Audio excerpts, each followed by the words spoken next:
निर्माण करवाया और एक बच्ची नाला पे ढक्कन नहीं रहने के कारण उनका पैर कट गया और उनकी मृत्यु।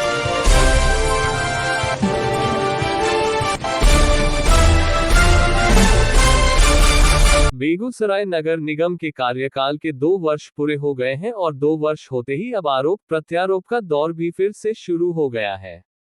आज नगर निगम बेगूसराय के पूर्व उप मेयर राजीव रंजन ने प्रेस वार्ता के जरिए वर्तमान मेयर और उनके पति पूर्व मेयर पर आरोप लगाते हुए कहा कि बेगूसराय नगर निगम के 2 साल में विकास की जगह भ्रष्टाचार ही भ्रष्टाचार को अंजाम दिया गया है और नगर निगम को मेयर पिंकी देवी नहीं बल्कि उनके पति पूर्व मेयर संजय कुमार चलाते हैं।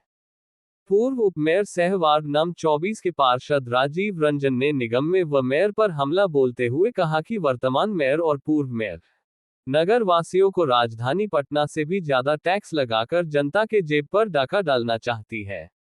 नगर निगम क्षेत्र में पहले 40 लाख रुपए में सफाई कार्य होता था जो अब 1.25 करोड़ हो गया है। आउटसोर्सिंग के माध्यम से सफाई के नाम पर लूट मची हुई है। राजीव रंजन ने मेयर पर हमला बोलते हुए कहा कि मेयर मुखौटा है, निगम उनके पति चला रहे हैं। अतिक्रमण हटाने के नाम पर गरीबों से पैसे की वसूली की जा रही है।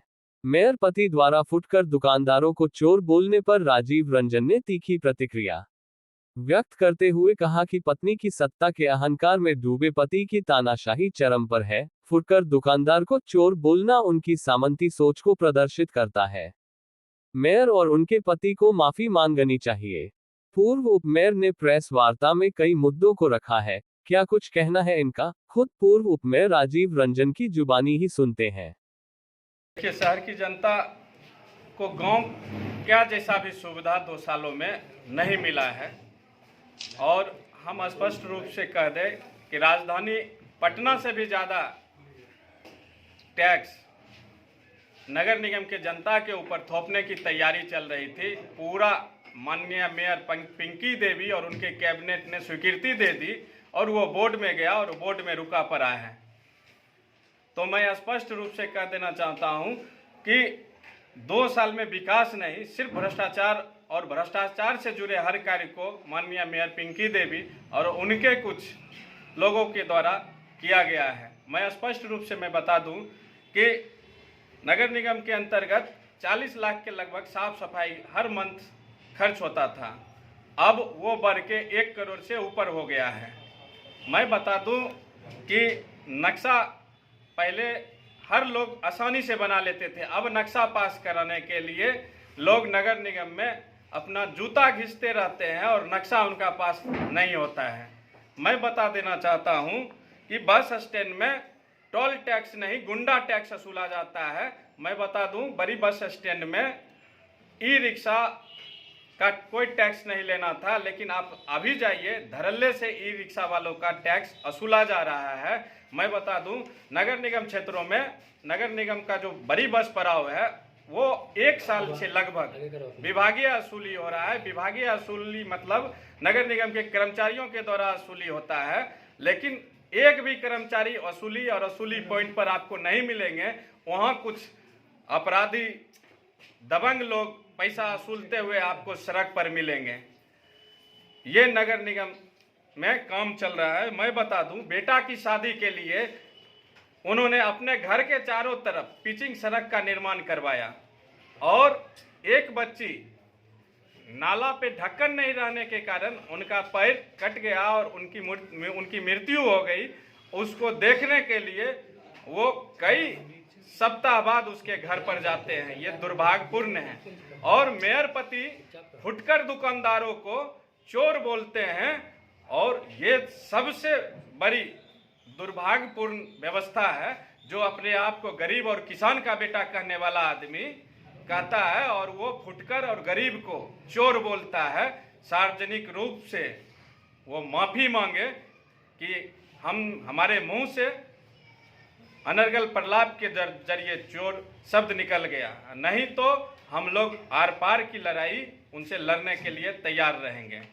मैं बता दूं वो जिस गाड़ी पर मेयर साहिबा चढ़ रही है, मेयर के लिए गाड़ी, नगर आयुक्त के लिए गाड़ी अलॉट है, सरकार के राजस्व में खर्च करके खरीदा हुआ है, लेकिन वो नया गाड़ी लेके अत्यधिक भुगतान करके नगर निगम के ड्राइवर्स और नगर निगम के तेल पर पूरे शहर उन मेयर साहब के पति गार्ड को लेकर हुटर बजा के घूम रहे हैं। पूरे शहर ही नहीं, बेगूसराय जिला और पटना बिहार राज्य के अंदर कई क्षेत्रों में। तो ये सब पर रोक लगनी चाहिए। अगर हम ये झूठ बोल रहे हैं तो एसपी साहब को कहिए कि उनका जो गार्ड है, सरकारी जो सिपाही है, उनके साथ उसको बुला के तहकीकात करे और जांच करे। मैं बता दूं कि अशोक सम्राट भवन, सबसे इम्पोर्टेंट चीज अशोक सम्राट भवन जो पशपुरा में बनना था, उसको छोटी बस पड़ाव में इन लोगों की मंशा है कि छोटी बस पड़ाव में बना के, जैसे बाबू कारी सिंह पार्क को हड़प लिए हैं, अपने कब्जा में रख लिए हैं, उसी तरह छोटी बस पड़ाव जो हमारे नगर निगम और पब्लिक का आय देने का स्रोत है, उसको समाप्त करके वहाँ भी समुदाय सम्राट अशोक भवन बना के उसको भी हम अपने कब्जा में कर ले और वहाँ आय का स्रोत नगर निगम का वो बंद हो जाए। ये सब तैयारी है और इसका हम लोग पुरजोर विरोध करेंगे। और इसके लिए हम लोग जनवरी से लगातार टैक्स के मामलों पर, जो बाढ़ राहत क्षेत्र था, हम लोग मांग कर रहे थे उस क्षेत्रों में टैक्स माफ कर देना चाहिए और पूरे क्षेत्रों में वन टाइम सेटलमेंट कीजिए। जो सूद आप ले रहे हैं 14 से या 14 से जो आप टैक्स ले रहे हैं वो सब माफ कीजिए और वर्तमान परिदृश्य में आप नया टैक्स मूल्यांकन कीजिए। पुराने क्षेत्रों में और पुराना जो आप सब गरीब के ऊपर 50,000 25,000 का जो टैक्स है वो सब माफ कीजिए। बाढ़ प्रभावित क्षेत्र में तो अभी टैक्स लीजिए ही नहीं, ये हम लोग कहते हैं, जब तक उसका विधिवत डेवलपमेंट नहीं कीजिए। यही सब मांग था और हम लोग जनवरी 15 के बाद आर पार की लड़ाई लड़ने के मूड में हैं।